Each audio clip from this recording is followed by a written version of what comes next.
नमस्कार दोस्तों। तो आज सुबह जो मॉर्निंग में हमने वीडियो करी थी उसमें मैंने आपको डिस्कस किया था टर्की की पूरी प्रॉब्लम के बारे में कि टर्की और जो वहाँ पर कुर्द ग्रुप्स हैं उनका प्रॉब्लम क्या है, उनके बीच में क्यों क्लैशेस होते हैं। और अभी रिसेंट जो बहुत बड़ा एक टेररिस्ट अटैक हुआ, आपको पता है कि उसका रीज़न भी हमने डिस्कस किया, उसका पॉलिटिकल रीज़न क्या था, या कुर्द की लोगों की जो अपनी आइडियोलॉजी है वो क्या है, वो कुर्दिस्तान की डिमांड क्या है, और एक ग्रेटर ऑटोनॉमी की पहले डिमांड थी, बाद में कुर्दिस्तान बना। ये सारी चीज़ें ऑलरेडी हमने डिस्कस कर ली उस वीडियो में। अगर आपने उस वीडियो को नहीं देखा है तो उसको जा करके आप ज़रूर से देख लीजिए।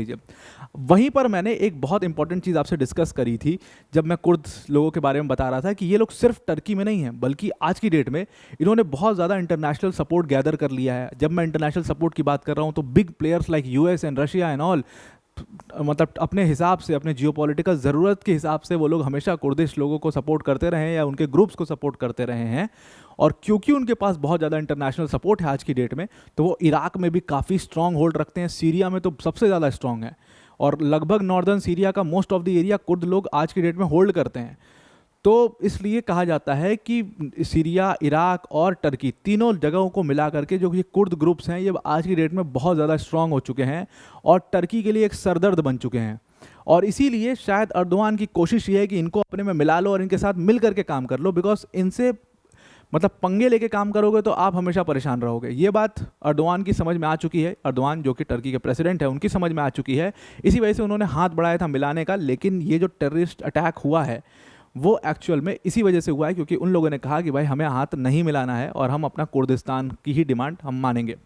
तो अब देखो क्या हुआ था कि ना, उनका जो इंटीरियर मिनिस्टर था टर्की का, उन्होंने पहले ही कह दिया था कि हम इसका बदला लेंगे, क्योंकि ये पीकेके यानी कि कुर्दिश वर्कर्स पार्टी ने हमारे जो स्टेट ओन्ड एरोस्पेस कंपनी है और उसका जो हेडक्वार्टर है उसके ऑफिस पर हमला किया है, तो इसका हम बदला लेंगे। और इसीलिए वो बदला उन्होंने बोला ही था ये चीज़, तब तक उन्होंने बदला ले भी लिया। कम से कम इराक और सीरिया के 32 टारगेट्स को हिट किया इन लोगों ने, और वहाँ पर बताई जा रही कैजुअलिटी भी बहुत ज़्यादा है। अब इस चीज़ को पूरा समझते हैं अगले 10 मिनट में काफ़ी डिटेल में।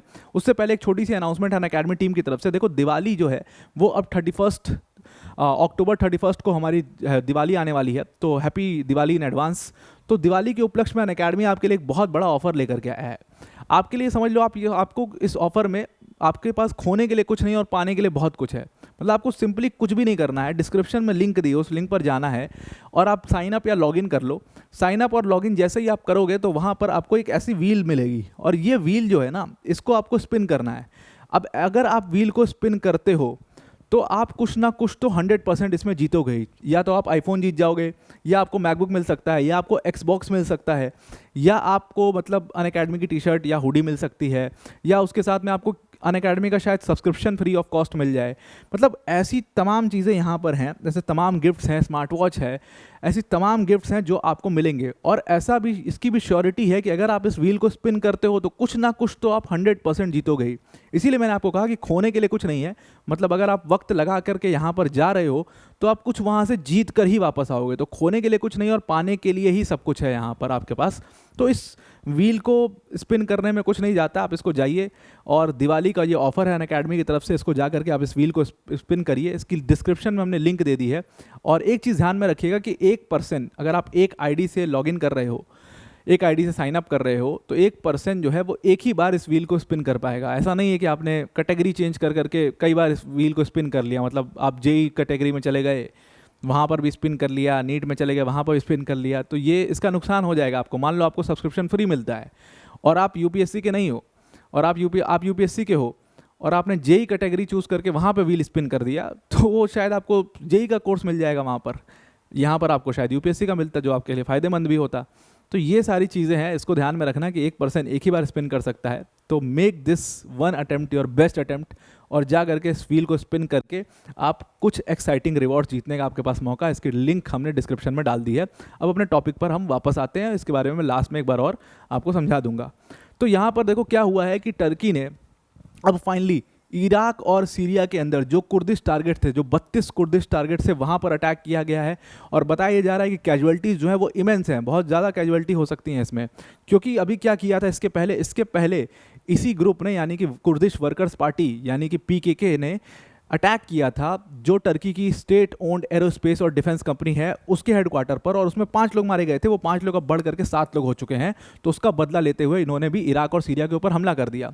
अब आप देखोगे ना कि ये जो कुर्दिश ग्रुप्स हैं इनकी जो रिलेशनशिप है, क्योंकि मैंने आपको बताया था कि ये आज की डेट में बहुत बड़ा ग्रुप बन चुका है और दुनिया भर के इंटरनेशनल सपोर्ट है इनके पास। अब आप समझो कि यूएस ने इन कुर्दिश ग्रुप्स को एक टेररिस्ट ग्रुप माना हुआ है, उसके साथ में यूरोपियन यूनियन ने भी इनको एक टेररिस्ट ग्रुप माना हुआ है। लेकिन बड़ी विडंबना ये है, अब आप सोचिए इनका इतना कॉम्प्लेक्स रिलेशनशिप है एक दूसरे से। ये कुर्दिश ग्रुप्स जो हैं ये सीरिया में इतने स्ट्रांग पोजीशन में हैं कि कई बार क्या होता है कि यूएस अपनी जियोपॉलिटिकल मजबूरी के हिसाब से इन कुर्दिश लोगों को सपोर्ट करता है आईसिस को न्यूट्रलाइज करने के लिए, पहली चीज। दूसरी चीज, यूएस इन कुर्दिश ग्रुप्स को तब भी इस्तेमाल करता है जब उसको टर्की को थोड़ा सा दबाना हो, टर्की को जब न्यूट्रलाइज करना हो। जब यूएस और टर्की के रिलेशंस बढ़िया होंगे, अच्छे चलेंगे और टर्की जो है ठीक ठाक से रहेगा, तो फिर यूएस जो है वो इनसे अपना सपोर्ट हटा लेगा। लेकिन जब उसको टर्की दिखाएगा, जब टर्की उसको आंख दिखाएगा, टर्की तन के खड़ा होगा, तो यूएस उसको न्यूट्रलाइज करने के लिए इन कुर्द ग्रुप्स को थोड़ा सा पीछे से पीठ थपथपा देता है कि बेटा चलो आगे, कोई नहीं, पीछे से हम हैं। तो ये एक बड़ा कॉम्प्लेक्स रिलेशनशिप। दूसरा रिलेशनशिप है रशिया के साथ में इनका, इन कुर्द ग्रुप्स का रशिया के साथ भी रिलेशनशिप कुछ ऐसा ही है। रशिया भी अपनी जियोपॉलिटिकल ज़रूरत के हिसाब से इनको सपोर्ट करता रहता है या सपोर्ट इनसे वापस छीनता रहता है। ये चीज़ यहाँ पर चलती रहती है और बड़ी आपस में कॉम्प्लेक्स रिलेशनशिप है इन लोग की। कुर्दिश लोगों की जो सीरिया में लड़ाई है वो बशर अल असद से ज़्यादा, मतलब इन कुर्दिश ग्रुप्स की जो मेनली लड़ाई है वो आईसिस के साथ में है।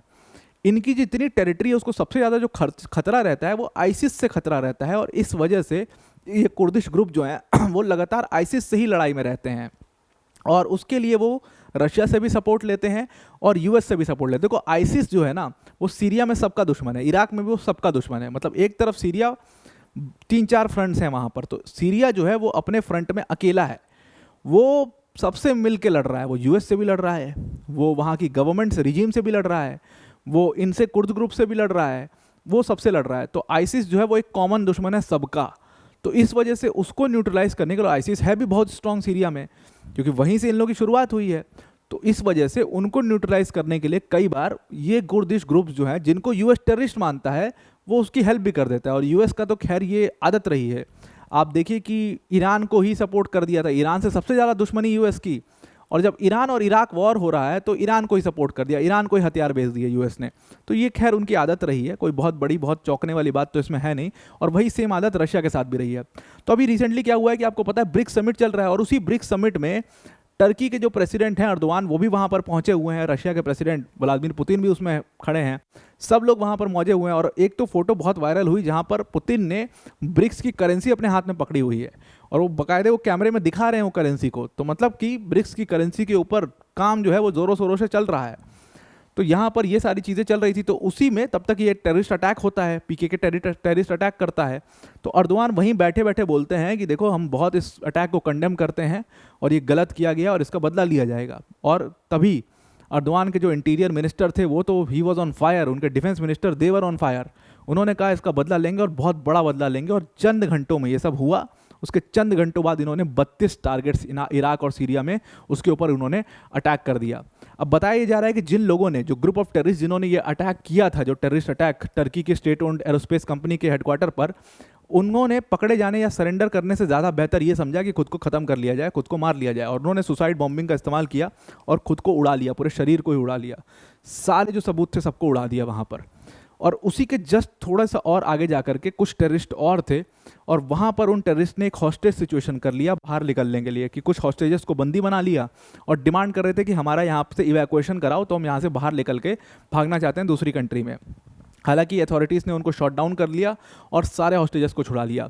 तो आई होप आपको ये पूरा आर्टिकल समझ में आ गया होगा कि क्या एग्जैक्टली चल रहा है टर्की के बीच में और कुर्दिश ग्रुप्स के बीच में, और ये चीज़ें बहुत ज़्यादा आगे बढ़ रही हैं बिकॉज अब ये मामला फिर से इराक और सीरिया में पहुंच चुका है। और जो मामला इराक और सीरिया में पहुंच जाए, आप समझ लीजिए वो मामला खत्म होने वाला है नहीं, वो बहुत कॉम्प्लेक्स हो चुका है ऑलरेडी।